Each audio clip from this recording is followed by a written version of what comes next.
Guys, आज से मैं इस चैनल पर BTTS सीरीज को स्टार्ट करने जा रहा हूं और मुझे उम्मीद है कि आपको ये सीरीज बहुत पसंद आएगी। इस कहानी की शुरुआत में हमें बताया जाता है कि इस दुनिया में एक कॉन्टिनेंट है जिसमें कोई जादुई शक्ति नहीं है, मगर उनकी ऊर्जा का सोर्स डूची नाम की पावर है। इसीलिए इस महाद्वीप को डूची कॉन्टिनेंट कहते हैं। यहाँ के लोग लगातार दो चीजों का अभ्यास करते हैं जो उनकी ट्रेनिंग को डूची की हाईएस्ट लेवल पर लेकर जाता है। ट्रेनिंग पूरी होने के बाद हर किसी का जीवन इस बात पर डिपेंड करता है कि वे आगे जाकर क्या करेंगे। डूची के लिए 10 चरण हैं, जिनके नाम डू विशेषज्ञ, do master, do grand master, do spirit, do सम्राट, डू पूर्वज, डू ऑनर, डू होली और डू गॉड है। और इन प्रत्येक चरण में कई लेवल होते हैं। फिर हमें क्रो सिटी के जियो राजवंश को दिखाया जाता है, जो 3 बड़े शाही परिवारों में से एक था, जहाँ आज एरिना में सभी स्टूडेंट की डू लेवल को चेक किया जा रहा था। और अब जियो यान को आगे बुलाया जाता है, जो जियो राजवंश का तीसरा युवा मास्टर था। जियो यान आगे जाता है तो सभी स्टूडेंट हंसने लगते हैं। जियो परिवार के एक मुखिया का बेटा जियोनिंग उसे कहता है कि अपने आप को मूर्ख मत बनाओ, तुम्हारी लेवल बहुत कम है। जियो यान उनकी बातों पर ध्यान नहीं देता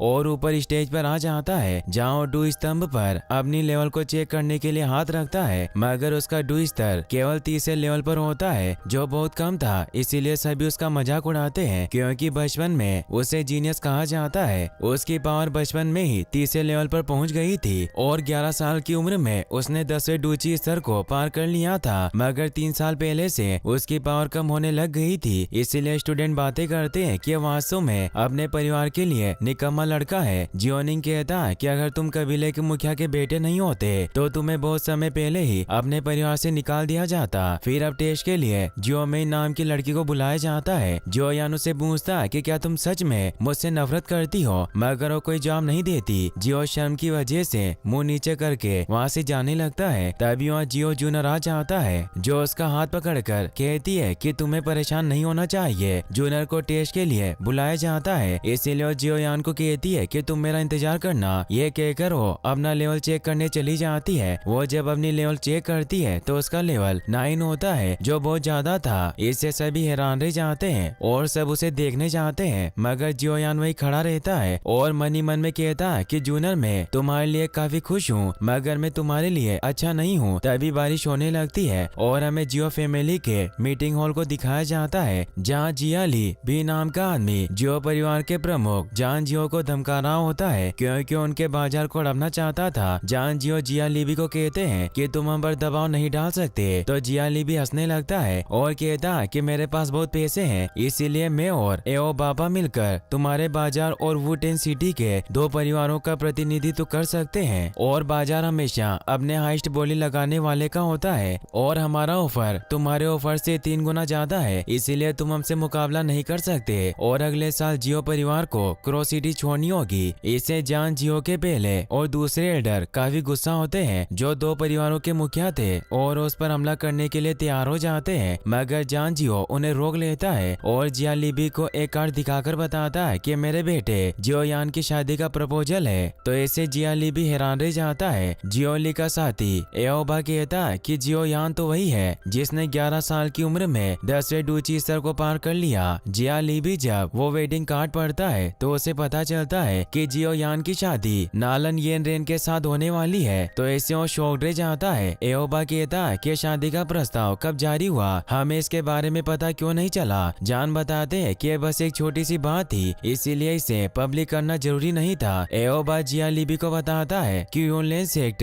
पावरफुल लोगों से भरा हुआ है, भले वो शहर से बाहर हो, पर वो अपनी रिश्तेदारी की वजह से जियो परिवार की मदद जरूर करेंगे। और नालन जो लड़की है वो यानरेन डिपार्टमेंट के हेड यूनलेन की फेवरेट स्टूडेंट है, जिससे हमें प्रॉब्लम हो सकती है। तो जान कहते हैं कि अब तुम हमारे सभी बाजारों पर कब्जा नहीं कर पाओगे, और वो हंसने लगते हैं। जियाली भी उसे वापस वो कार्ड देते हैं और कहते हैं कि हम यहाँ से जा रहे हैं, मगर तभी वहाँ मिस नालन अपने साथियों के साथ आ जाती है और ने कहती है कि मैं यहाँ आपको बधाई देने आई हूँ, और उन्हें झुककर प्रणाम करती है। तो नालन से कहते हैं कि तुम्हें इतना विनर होने की कोई जरूरत नहीं है, हम जल्द ही एक परिवार बन जाएंगे। नालन उन्हें अपने साथ लाया हुआ कलेक्टिंग पिल दिखाती है और कहती है कि ये मैं आपके लिए लाई हूँ, मुझे आशा है कि आप इसे स्वीकार करेंगे। इससे सब हैरान रह जाते हैं। नालन उन्हें बताती है कि इस पिल की मदद से आसानी से डू फाइटर अपनी लेवल अप कर सकते हैं, क्योंकि ये पिल क्यू एनर्जी को कंप्रेस प्रेस करके अपनी बॉडी में दाखिल करने की क्षमता देती है, मगर इसमें फेल होने की काफी संभावनाएं है और अगर कोई इसमें फेल होता है तो उसकी लेवल 8 से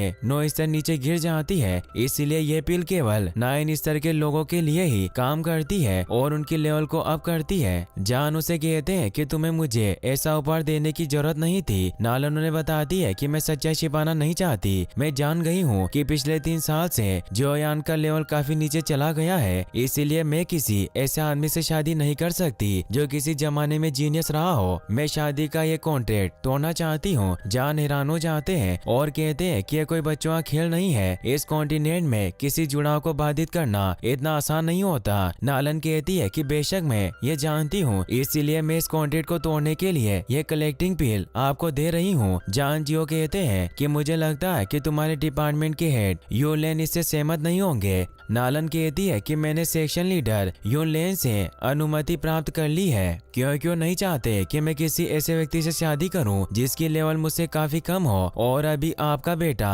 एक हारे हुए लड़के के अलावा और कुछ नहीं है, इसीलिए अब आपके पास इस कॉन्ट्रैक्ट को तोड़ने के अलावा और कोई तरीका नहीं है। तभी नालन के साथियों में से एक आगे आता है और वो 7 स्टार डो ग्रैंड मास्टर जी में बदल जाता है, जो यूलेन सेट का ग्रैंड मास्टर था। यह देखकर जान नालन से कहते हैं कि तुम क्या चाहती हो कि क्या मैं तुम्हारे सामने घुटने टेक दूं? नालन कहती है कि भले ही आप अपनी तलवार निकाल कर हमसे मुकाबला करें, मगर मेरा फैसला नहीं बदलेगा। मैं सगाई तोड़ना चाहती हूँ। तभी जियोयान जूनियर के साथ वहाँ जाता है, क्योंकि उन्हें पता चल गया था कि नालन वहाँ आ गई है और जूनियर ने जियोयान को इस बारे में बताया था। जियोयान नालन से कहता है कि मैं कॉन्ट्रैक्ट रद्द करना चाहता हूँ और कहता है कि अगर ये शादी कैंसिल हुई तो यह कॉन्टिनेंट में हमारी बहुत बदनामी होगी और पीढ़ियों तक हमारा परिवार शर्मिंदा रहेगा। जियोयान नालन के पास जाता है तो उसे कहती है कि क्या तुम ही जियोयान हो? तो कहता है कि क्या मैं तुम्हें हैंडसम नहीं लगता? नालन कहती है कि चाहे तुम कितने भी हैंडसम क्यों ना हो, पर तुम बेकार हो। मुझे तुम्हें देखकर बहुत दुख होता है, इसलिए मैं तुम्हें इस शादी को तोड़ने पर 3 कलेक्शन पीस दे सकती हूँ। साथ ही तुम यूलेन सेक्शन में भी ट्रेनिंग ले सकते हो। सभी से चौंक जाते हैं। जान जियो के साथी एयरडो ने कहते हैं कि अगर हम 3 क्यू पीस लेते हैं तो हमारा जियो परिवार और अधिक शक्तिशाली हो जाएगा और वो बाजार भी हमारे हाथ से नहीं जाएंगे जिन्हें हमने खो दिया है। दूसरा एल्डर भी उन्हें कहता है कि अगर जियोयान यूलेन सेक्शन में ट्रेनिंग करेगा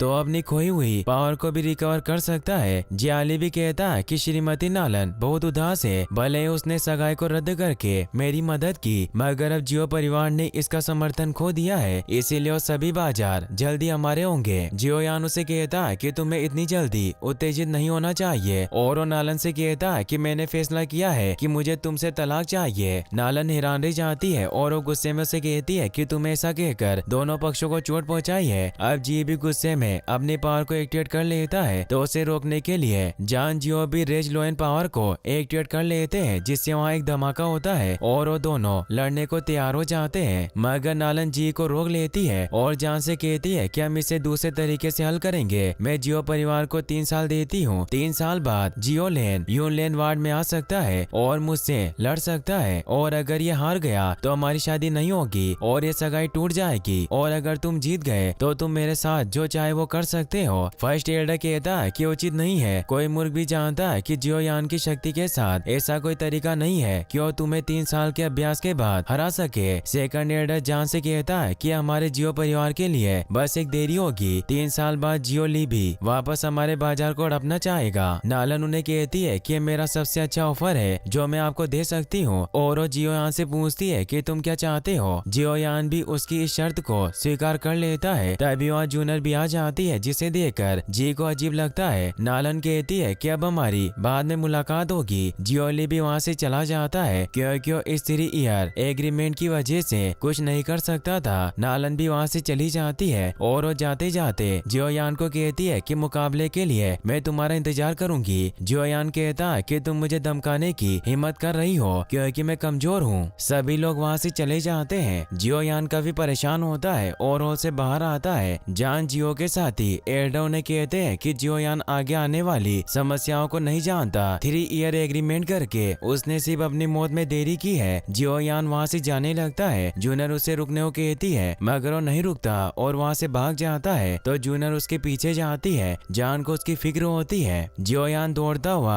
एक घर के पीछे आकर रुकता है। तभी वहाँ जूनियर जूनर भी आ जाती है जो उसे समझाने की कोशिश करती है, मगर उसकी बात नहीं सुनता और वहाँ से चला जाता है। वो निराश होकर आगे बढ़ रहा था, मगर तभी रास्ते में जियोनिंग अपने साथियों के साथ उसे रोक लेता है। वो कहता है कि मैं तुम्हारी राह देख रहा था। जियोयान वहाँ से जाने लगता है, मगर उसे जाने नहीं देते। जियोनिंग कहता है कि तुम्हें तो बहुत बड़ा जीनियस कहा जाता था, मगर तुमने बहुत बड़ी प्रॉब्लम क्रिएट कर दी। और अगर तुम ये सोच रहे हो कि हम सभी सिर्फ इसीलिए चुप हैं क्योंकि तुम्हारे पिता कबीले के मुखिया हैं, तो ये तुम्हारी गलतफहमी है। आज तुम्हारे फैसले की वजह से जियो परिवार को नुकसान हुआ, क्योंकि अगर तुम सही फैसला लेते तो आज हमारे पास 3 क्यू कलेक्टिंग पिल होती। और तुमने कभी सोचा है कि इन 3 सालों में हमारे जियो परिवार का क्या होगा? मुझे नहीं लगता कि तुम वास्तव में मिस नालन से लड़ सकते हो। जियोयान उसे कहता है कि तुम ये सब इसीलिए कह रहे हो क्योंकि तुम एल्डर के बेटे होने की वजह से वो कलेक्टिंग पिल हासिल कर सकते थे। अगर मैंने शादी का प्रस्ताव रद्द कर दिया होता। जियोनिंग इससे परेशान हो जाता है और उसे कहता है कि तुम दिखाना चाहते हो कि तुम नालन येन रेन के साथ लड़ सकते हो, तो तुम्हें अभी कोशिश करनी चाहिए। मैं देखना चाहता हूँ कि क्या तुम मुझे हरा सकते हो। जियोयान गुस्से में उस पर हमला करता है, मगर उसे कुछ नहीं होता और अपने हमले से उसे दूर कर देता है, जिससे सभी उसका मजाक उड़ाते हैं। जियोनिंग कहता है कि तुम्हारे पास बस इतनी पावर है। तभी वहाँ जूनर भी आने लगती है। जियोयान अपनी पावर को वापस से एक्टिवेट करके जियोनिंग पर हमला करने जाता है, मगर वो भी अपनी पावर को एक्टिवेट करके जियोयान को दूर फेंक देता है, मगर जूनर उसे पकड़ लेती है। जियोयान उसे कहता है कि तुम्हें मेरे पीछे नहीं आना चाहिए था, क्योंकि एक लड़की को पुरुषों के काम में इंटरफेयर नहीं करना चाहिए, और उसे चुप करवा देता है। जियोनिंग कहता है कि वास्तव में ट्राइब के मुखिया का बेटा महान है जो अपनी रक्षा के लिए लड़कियों की हेल्प लेता है। सभी हंसने लगते हैं। जियोयान को इससे और ज्यादा गुस्सा आ जाता है और अपने फायर पावर को एक्टिवेट करके उस पर हमला करने जाता है, मगर निंग उसे मुक्का मारकर दूर गिरा देता है, जिससे जियोयान के मुंह से खून निकल आता है और वो उठ भी नहीं पा रहा था। जूनर उसे संभालती है। निंग उसे कहता है कि तुम जीनियस होने के बाद भी इस तरह नीचे गिरे हुए हो। जूनर को उन पर गुस्सा आता है, इसीलिए वो उन्हें अपनी आंखें निकालती है, जिससे निंग डर जाता है क्योंकि जूनर की पावर काफी ज्यादा थी। इसीलिए वो अपने सभी साथियों से कहता है कि हम सभी को संभल कर चलना चाहिए। इतनी भीड़ वाली जगह में किसी को भी चोट लग सकती है। सभी हंसने लगते हैं, मगर वो सभी को हंसने से मना करता है और वहाँ से चले जाते हैं। जूनर जियोयान से पूछती है कि क्या तुम ठीक हो? जियोयान अपने मुंह का खून पोंछते हुए कहता है कि मैं ठीक हूँ, तुम मुझे अकेला छोड़ दो, और वहाँ से चला जाता है। जूनर को उसकी काफी फिक्र होती है, मगर उसके पीछे नहीं जा सकती थी। जियोयान रोता हुआ जंगल में चला जाता है। उसे अपनी पुरानी बातें याद आती है कि लेवल कम होने की वजह से सबने उसका मजाक उड़ाया और उसके पिता को नालन के सामने शर्मिंदा होना पड़ा। जियोयान दौड़ता हुआ एक जगह पर पहुंचता है जहां उसकी माँ की कब्र बनी हुई थी। वो वहां बैठकर रोने लगता है। यहाँ हम जान जियो को भी देख पाते हैं, जो भी वहीं मौजूद थे, जो मन ही मन में कहते हैं कि बेटे तुमने आज बहुत बहादुरी से काम लिया। तुमने अपने जियो परिवार को 3 साल का समय दिया खुद को मजबूत बनाने के लिए, इसीलिए मैं तुमसे बहुत इम्प्रेस्ड हूँ। मगर 3 साल बाद भी हमें अपना भाग्य भुगतना होगा, पर चाहे जो कुछ भी हो जाए तुम्हारे पिता तुम्हारे लिए जरूर लड़ेंगे। ये कहकर वहाँ से चले जाते हैं। जियोयान अभी भी रो रहा होता है और वो कहता है कि मेरे साथ ऐसा क्यों हुआ, मैं ऐसा क्यों हूँ। और वो अपनी माँ से कहता है कि 3 साल बाद जब मैं मरने के बाद आपसे वन में मिलूंगा तो आप मुझे देखकर निराश हो जाओगी और अब कोई चमत्कार ही मुझे बचा सकता है। तभी जियोयान को कुछ होने लगता है और उसकी रिंग ग्लो करके हाथ से बाहर निकल आती है। जियोयान को एक आवाज सुनाई देती है जो उसे कहती है कि बच्चे तुम इतने चिंतित क्यों हो। जियोयान हैरान हो जाता है, उसे कुछ समझ नहीं आता। वो आवाज उसे कहती है कि तुम्हारे लिए चमत्कार देखने का समय है, मगर तुम डरे हुए हो। और वो आत्मा सामने आती है जो उसे कहता है कि मैं याओ लाओ हूँ, मैं तुम्हारी मदद करूंगा। जियोयान उनसे पूछता है कि आप मेरी मदद कैसे करना चाहते हैं। तो याओ लाओ से कहते हैं कि अगर तुम डू कॉन्टिनेंट में किसी को हराना चाहते हो तो तुम क्या करोगे। सबसे इम्पोर्टेंट बात यह है कि आपके पास लड़ने के लिए पावर होनी चाहिए। फिर वो एक एक करके डूची के चरण को पार करेगा। सबसे पहले कोई डू मास्टर बनता है, फिर डू ग्रैंड मास्टर, और ऐसे ही वो अपना लेवल बढ़ाता रहेगा। और अगर तुम भी इस मेथड को फॉलो करो तो तुम अपनी टेक्निक की मदद से नालन से लड़ सकते हो। इस कॉन्टिनेंट में डू क्यू एक स्किल बन गई है। सबसे मजबूत से लेकर सबसे कमजोर तक 4 वर्ग और 12 स्तर होते हैं, जिनके नाम हेवन, अर्थ, ब्लैक और येलो है। और इन प्रत्येक वर्ग को 3 लेवल में डिवाइड किया गया है, जिससे 12 स्तर यानी लेवल बनती है। जियोयान उन्हें कहता है कि मैं इसके बारे में पहले से ही जानता हूँ। याओ लाओ लाओ से कहते हैं कि नालन की स्किल हाई लेवल ब्लैक पर है, मगर मैं तुम्हें इससे ज्यादा और कुछ भी सिखा सकता हूँ। जियो यान इससे खुश होकर कहता है कि क्या आप सच कह रहे हैं? तो याओ लाओ हमें जवाब देते हैं। जियो यान मन में सोचता है कि हाई लेवल स्किल्स बहुत कठिन होती है। साधारण लोगों के बीच सबसे मजबूत स्किल लेवल जर्दे तक होती है और कुछ शक्तिशाली परिवारों के पास ही केवल ब्लैक स्किल लेवल होती है। और जियो परिवार में सबसे स्ट्रॉन्गेस्ट स्किल लाइन फ्यूरी होती है और ब्लैक एवरेज स्किल को हर कोई नहीं सीख सकता,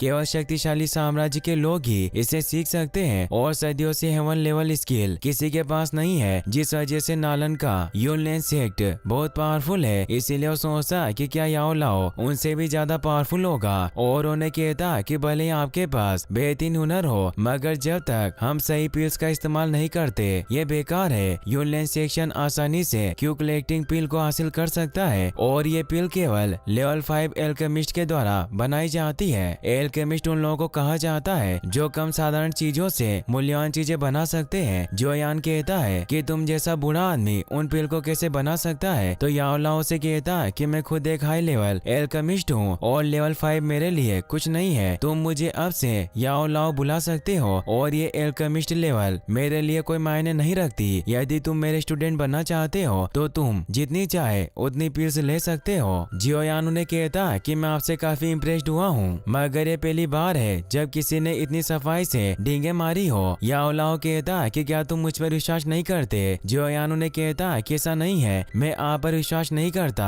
और आप जो कह रहे हो वो सच हो, मगर आपके पास इतना टैलेंट होने के बावजूद आप मेरी मदद क्यों करना चाहते हैं? इसीलिए मुझे आपकी बातें झूठी लगती है। याओ लाओ कहता है कि ऐसा इसलिए है क्योंकि पिछले 3 सालों से तुमने मुझे बहुत सी स्किल दी है। तो जियो यान इससे हैरान रह जाता है और उसे समझ आता है कि याओ लाओ उसकी अंगूठी में था, इसीलिए वो 3 साल से इतनी मेहनत करने के बाद भी उसका डू लेवल बढ़ाने की बजाय बहुत घटा। याओ लाओ जियो यान से कहते हैं कि तुम वास्तव में बहुत होशियार हो, मगर मेरे पास 3 साल तक डूची को अवशोषित करने के अलावा और कोई विकल्प नहीं था क्योंकि मेरी सोल बहुत कमजोर थी। जियो यान को इससे गुस्सा आता है और उन्हें कहता है कि तुमने मेरी जिंदगी बर्बाद कर दी। याओ लाओ से कहता है कि तुम इतने गुस्से में क्यों हो? तो जियो यान शांत हो जाता है और कहता है कि मैं भूल गया था कि मैं किसी को हरा नहीं सकता। वो कहते हैं कि तुम्हें उम्मीद नहीं छोड़नी चाहिए, 1 साल में शायद मैं तुम्हें मजबूत बनाने में मदद कर सकता हूँ। जियो यान उन्हें कहता है कि मैं आपसे ज्यादा कुछ नहीं पूछना चाहता, बस आप मुझे ये बताएं कि क्या आप 1 साल में मुझे लेवल 7 तक पहुँचने में मदद कर सकते हैं? मैं उसके बदले में तुम्हें मेरी डूची को अवशोषित करने के लिए माफ कर दूंगा। याओ लाओ कहता है कि तुम्हारी योजना बहुत अच्छी है और अब से मैं तुम्हारा मास्टर हूँ, इसीलिए तुम मुझे मास्टर बुलाना।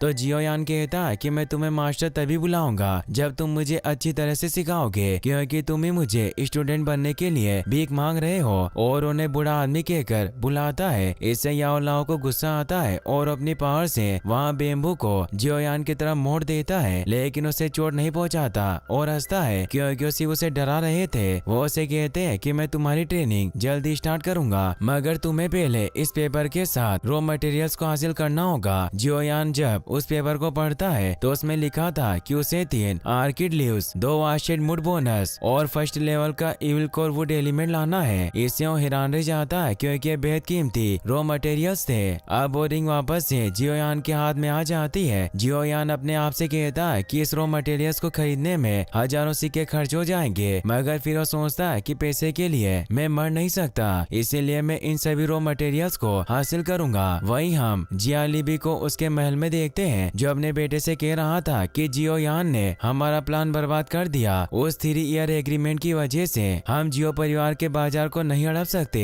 तो उसका बेटा जिया लियाओ अपने डेड को एक प्लान बताता है जिससे वो खुश होते हैं और इसी के साथ ये एपिसोड यहीं पर खत्म हो जाता है। गाइस, अगर आप इसका नेक्स्ट पार्ट भी जल्दी देखना चाहते हैं तो इस वीडियो को लाइक करने के साथ साथ चैनल को सब्सक्राइब जरूर कर लें। Thanks for watching.